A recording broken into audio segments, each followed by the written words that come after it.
오늘 영광을 위하여 고난도 함께라는 말씀의 제목으로 함께 말씀을 나누도록 하겠습니다. 유럽의 어느 유명한 천주교 성당에 한국의 한 가족이 관광을 갔습니다.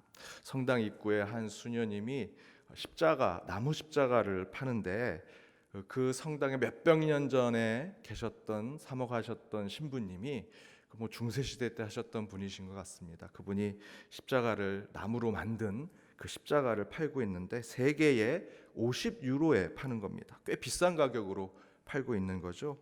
그런데 그 부부의 관광객 중에 이 부인이 이 몇백 년 전에 죽은 신부가 만든 나무 십자가라는 것이 믿겨지지도 않고 또 그게 특별한 어떤 능력이 있다라고 하는 것을 잘 믿음이 가지 않아서 수녀님께 이렇게 물어봅니다. 이 십자가는 그냥 나무 십자가에 불과한데 왜 이 십자가가 특별하고 신성하다고 이렇게 비싼 가격에 팝니까? 라고 물었습니다. 그러자 수녀가 친절하게 이렇게 얘기합니다. 네, 자매님이 기도할 때마다 이 십자가를 손에 꼭 쥐고 기도하면 예수님의 고난과 아픔에 동참할 수 있습니다 라고 얘기합니다.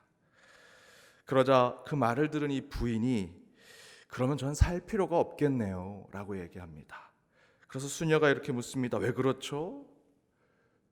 그러자 이 부인이 그런 십자가라면 저는 그 십자가를 이미 3개 가지고 있습니다 하면서 손을 저쪽에 가리키는데 남편과 두 아들이 성당 앞에서 핫도그를 먹고 있는 겁니다. 그 모습을 보면서 부인이 저는 그 나무 십자가 손에 쥐지 않아도 내 인생에 이미 3개의 십자가가 나를 늘 고난과 아픔을 주고 있습니다 라고 얘기합니다. 전에 있는 교회선 하면 많이 웃으셨는데 그때 꼭 안 웃으시는 분이 계십니다. 누굴까요? 남편 포함해서 아들 셋 있는 분은 안 웃으십니다. 그게 본인의 실제 삶이니까. 예전에 저희끼리 농담처럼 이런 얘기를 했습니다. 요즘은 그렇게 하는지 모르겠는데 중고등부 또 청년부 시절에 교회에서 무슨 힘들고 어려운 일 시키면 친구끼리 모여서 이렇게 얘기합니다. 야, 이거 네가 해라. 야, 이거 힘든 일인데 내가 해라. 서로 자기가 하지 않겠다고 얘기하면서 뭐라고 얘기하냐면 야, 이번에 누가 십자가 질래? 라고 얘기합니다. 예전에 이렇게 회장 되고 부회장 되는 게 참 힘들었습니다. 임원이 되는 게 힘들 때 이번에 누가 회장 될래? 라고 하는 표현이 뭐였냐면 누가 십자가 질래? 라는 거였습니다. 어렵고 힘든 일을 십자가 지는 일이라고 저희들이 서로 얘기했습니다. 그런데 막상 그 힘들고 어려운 일을 하게 되면 사실 영적으로는 보람도 느끼고 기분도 좋아지죠. 교회 일이라는 것이 막상 하려고 하면 너무 힘들고 또 하기도 싫고 괴롭습니다. 하지만 정작 하고 나면 마음이 편해지고 기분도 좋아지고 보람도 느낍니다. 그렇지 않습니까? 여러분 표정이 아니라는 표정이십니다. 실제로요, 제가 어제서 지금까지 교회 일을 하면 처음에는 십자가 지는 것 같이 싫고 힘들고 어려워서 안 하려고 하다가도 하고 나면 마음이 편하다라고 하니까 한 집사님께서 목사님이 그런 마음 드시니까 목사님이 되신 겁니다 라고 얘기하십니다. 교회 일하고 물론 하기 전에는 힘들고 어려운데 막상 하면 보람도 느끼고 그 가운데 참 내가 잘했다라고 생각하는 마음이 그렇게 하나님이 계속 목사님한테 마음을 주시니까 목사님이 그래서 목사님 되신 겁니다. 제가 왜 평신도겠습니까? 그 집사님이 이렇게 얘기하십니다. 그 이야기는 농담처럼 저희가 이야기하는 것이지만 사실 믿는 자에게 고난, 어떤 일을 힘들게 한다는 것 그 자체, 또 신앙 때문에 믿음 때문에 때로는 박해와 핍박을 받는 것, 고된 일을 하게 되는 것은 사실 신앙 그 자체라고 할 수 있습니다. 여러분이 믿음 생활하는 것, 여러분이 신앙을 이어가는 것 자체가 사실 고난 아니겠습니까? 가장 먼저 요셉을 생각해 보십시오. 요셉은 고난의 연속에 된 삶을 살았습니다. 형들로부터 버림받고 그 외에 그가 살아가는 삶의 모든 곳에 고난이 계속해서 그 앞에 있었습니다. 그 고난을 뚫고 또 고난을 뚫고 살아가면서 그 요셉의 삶은 이미 그 자체가 고난이었습니다. 그러나 요셉은 그 고난으로 겪은 후에 총리가 되고 나서 마지막 자신의 인생의 모든 고난을 준 형들을 만났을 때 이렇게 신앙 고백을 하죠. 우리 창세기 50장 20절 말씀을 찾아서 한번 읽어보겠습니다. 창세기 50장 20절입니다.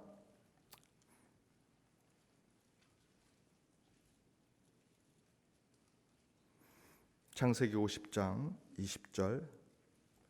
중간에서 왔다 갔다 하시면 안 됩니다. 맨 앞에 있는 책입니다. 창세기 50장 20절 함께 읽겠습니다.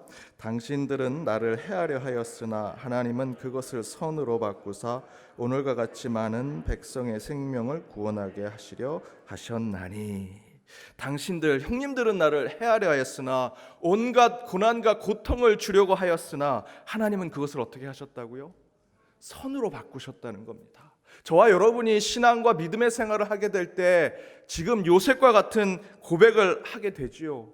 누군가를 만나서 우리는 해를 받게 되고 고난을 받게 되고 고통을 받았다라고 생각하지만 돌아서 생각해 보니 요셉이 그 모든 고난의 삶을 신앙 가운데 살아가 보니 내 인생은 하나님이 나를 선으로 바꾸셔서 구원의 역사를 경험케 하시는구나. 그것이 우리의 신앙이지요. 시편 34편 19절에는 의인은 고난이 많으나 여호와께서 그 모든 고난에서 건지시는도다라는 고백이 나옵니다. 의인은, 믿는 자들은 고난을 겪을 수밖에 없습니다. 저와 여러분의 신앙의 삶 자체는 고난이 있을 수밖에 없습니다. 그러나 분명한 것은 하나님이 저와 여러분을 의인과 믿음의 사람이라면 그 고난에서 건져내신다라는 것이지요. 죄인이 고난이 많다라고 성경은 이야기하지 않습니다. 더 정확하게는 죄인이 고난을 받던 안 받던 성경은 관심이 없습니다. 하나님의 말씀은 관심이 없습니다. 하나님 말씀의 관심은 하나님의 백성, 그의 자녀, 믿음으로 의롭게 된 자들, 그들이 지금 어떻게 살고 있는가, 고난 가운데 살고 있는가, 영광 가운데 살고 있는가, 그것이 하나님의 관심입니다. 그런데 성경은 우리의 생각과 거꾸로 증거하죠. 하나님께서 하나님의 백성, 그의 자녀들에게 어떻게 살고 있는가 관심에 그들이 잘 살고 행복하고 영광되게 살기를 원하실 거라고 생각하는데 성경의 증거를 보면 도리어 의인이 고난이 많다는 것이 계속해서 반복돼서 나옵니다. 그러나 성경은 그냥 의인, 하나님의 백성들이 고난이 많다는 것에서 끝나지 않습니다. 그 현실, 우리가 느끼고 있는 인생을 살아가는데 내가 하나님의 백성으로 늘 고난 가운데 살고 있다, 거기서 마침표가 있는 것이 아니다라는 것이죠. 이렇게 증거합니다. 우리 한 구절 더 말씀을 찾아보겠습니다. 시편 119편 71절입니다. 시편 119편 71절.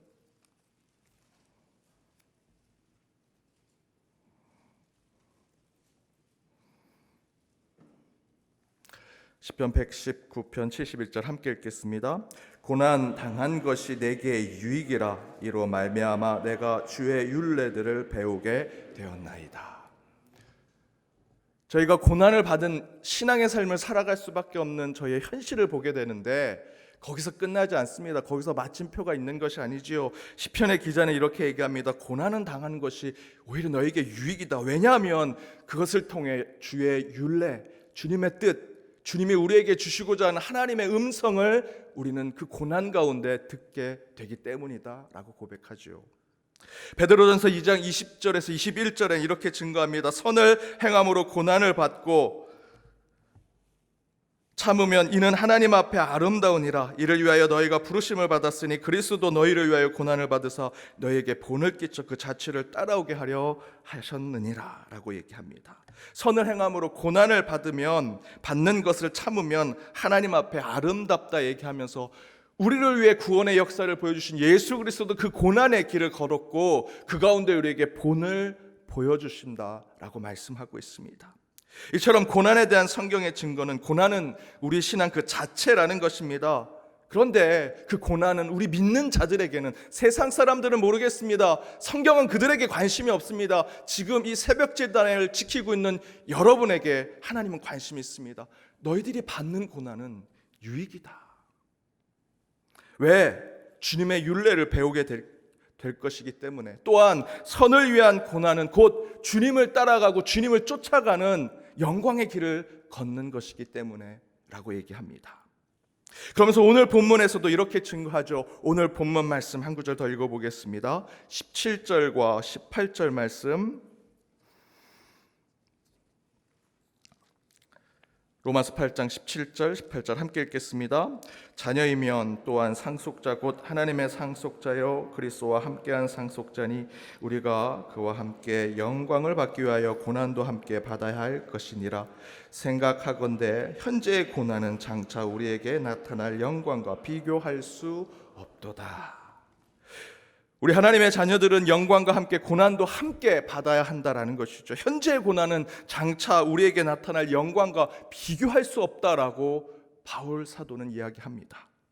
저는 여기서 신앙에서의 고난을 무슨 신학적인 의미, 영성적인 의미, 철학과 심리학적인 의미로 설명하고 싶지 않습니다. 그냥 우리가 살아가는 현실의 삶에서도 그저 믿는 자라는 이유로 그리스도인이라는 이름 때문에 사실 우리는 고난을 늘 받고 살아가기 때문이죠. 따라서 믿는 자라면 뭐 특별하게 설명할 필요 없습니다. 내가 신앙 가운데 고난이 늘 있구나라고 생각하시면 됩니다. 우리 예수님도 이런 고난쯤 당하셨겠지. 그런 것을 늘 묵상하고 신앙 가운데, 기도 가운데, 여러분 오늘 이 자리에 왜 나오셨습니까? 일주일 내내 하나님께서 기쁨 주신 것에 감사 표현하러 오셨습니까? 그런 분도 계시겠죠. 하지만 제가 생각할 때는 거의 대부분 한 주 동안 내가 받았던 고난, 그 아픔, 육신의 질병, 내 마음에 있는 고통 한번 주님 앞에 하소연하고 싶고 기도하고 싶고 그 뜻을 좀 알고 싶어서 이 자리에 오신 거 아니겠습니까?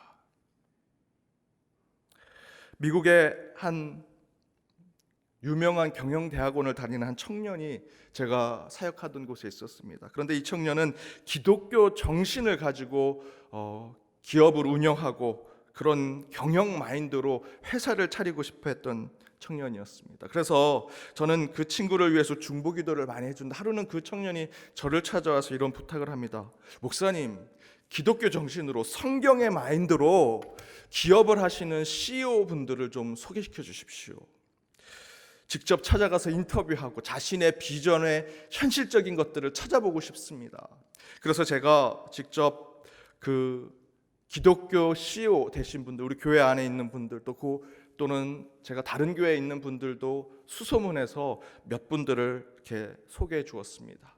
병원을 운영하시는 분이 계셨고 또 식품회사를 하시는 분, 무역하시는 분, 또 멀리에서 다른 어떤 사업을 하시는 기독교 CEO, 또 이렇게 경영을 하시는 분들을 연결을 시켜 주었습니다.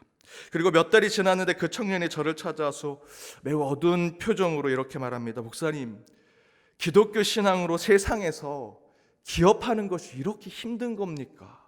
성경을 가지고 성경을 기초로 세상에서 회사를 이끄는 것이 이렇게 힘든 것입니까? 라고 하소연합니다.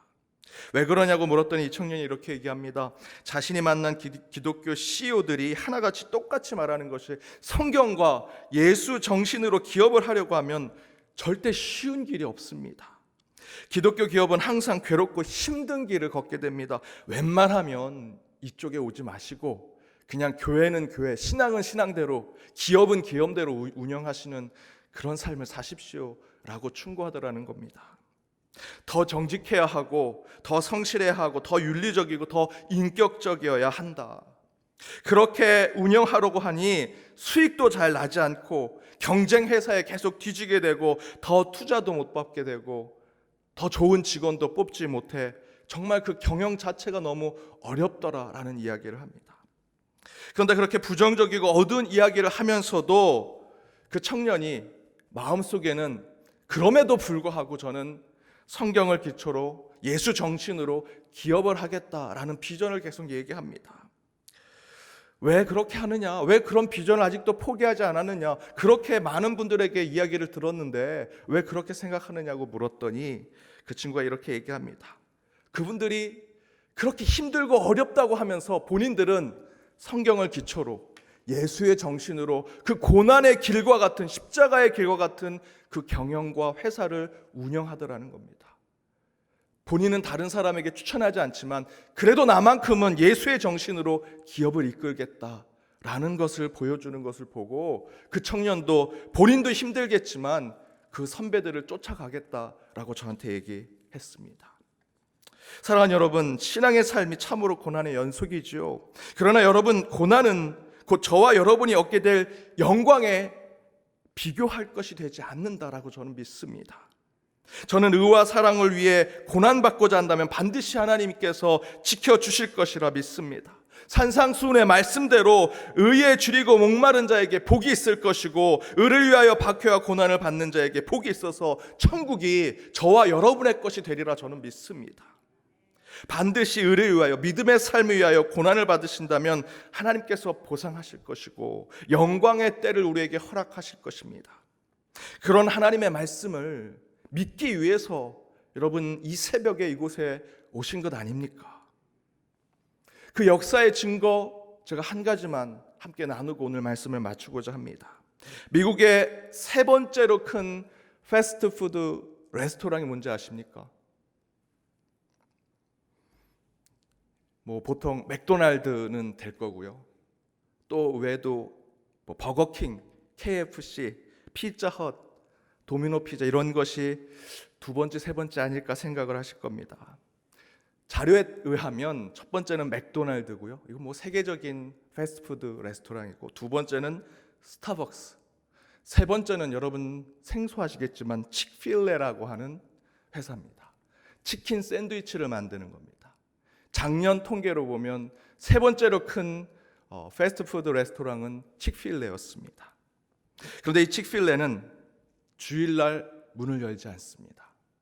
기독교 정신으로 회사를 운영하는 패스트푸드 레스토랑입니다. 그래서 저희 기독교인들이 이 칙필레를 주일날 사 먹고 싶은데 사 먹을 수가 없습니다. 주일날 문을 안 여니까. 그리고 정직하게 경영합니다. 직원 복지가 굉장히 잘 돼 있고요. 건강한 닭을 사용합니다. 여기 보면 칙필레 항생제 먹이지 않은 닭을 사용한다라고 하는 표현이 나오죠. 칙필레 창업자인 트루엣 캐시 회장은 경영신앙 철학을 이렇게 가지고 있습니다. 잠언 22장 1절입니다. 많은 재물보다 명예를 택할 것이요 은이나 금보다 은총을 더욱 택할 것이니라. 저는 이와 같이 성경이 여러분의 기업, 여러분의 가정에 기초가 되기를 원합니다. 그것으로 그는 이전에 유명한 모든 패스트푸드점을 물리치고 미국의 3대 패스트푸드점이 됐습니다. 이분이 고난이 없었겠습니까? 기독교 정신을 가지고 있는데 보수적인 신앙을 가지고 있는 분이셨습니다. 그래서 이분은 동성애 반대한 발언을 많이 하셨습니다. 그 발언이 있으면 그 다음날 동성애 반대자들이 그 가게 앞에서 계속 시위를 합니다. 그럼에도 불구하고 그는 성경적 결혼 정의에 대해서 결코 다른 세상과 타협하지 않았습니다. 동성애자들과 인권단체로부터 엄청난 공격과 핍박, 불매 운동을 받았습니다. 그럼에도 불구하고 이 패스트푸드점은, 이 칙필레는 주일날 절대 문을 열지 않습니다. 매출의 대부분을 차지하고 있는 주일날 결코 문을 열지 않습니다. 끝까지 신앙적인 경영을 유지했고요. 마지막까지 성경에 기초한 정신을 가지고 경영을 지금까지도 지켜내고 있습니다. 한국에는 아직 들어오지 않았죠. 저는 들어왔으면 좋겠습니다. 아니, 들어오기 전에 이 자리에 있는 저와 여러분, 아니 우리 믿음의 후배들에게 이런 기업을 할 수 있는 정신을 전해줬으면 좋겠습니다. 사랑하는 여러분, 우리는 영광을 위해서 지금 겪는 이 고난을 이겨내야 합니다. 그 안에 하나님의 큰 뜻을 여러분 발견하셔야 합니다. 시편의 기자처럼 여러분 지금 고난 받으신다면 주의 율례를 깨닫게 될 것이고요. 저와 여러분이 받는 고난을 통해 우리는 예수의 발자취를 따라가게 될 것입니다. 그 고난 중에라도 항상 하늘의 영광을 보시고 지금의 이 고난 가운데 항상 주님이 우리를 위해 준비하신 하늘의 처소를 바라보며 나아가는 저와 여러분이 되기를 주님의 이름으로 축복합니다.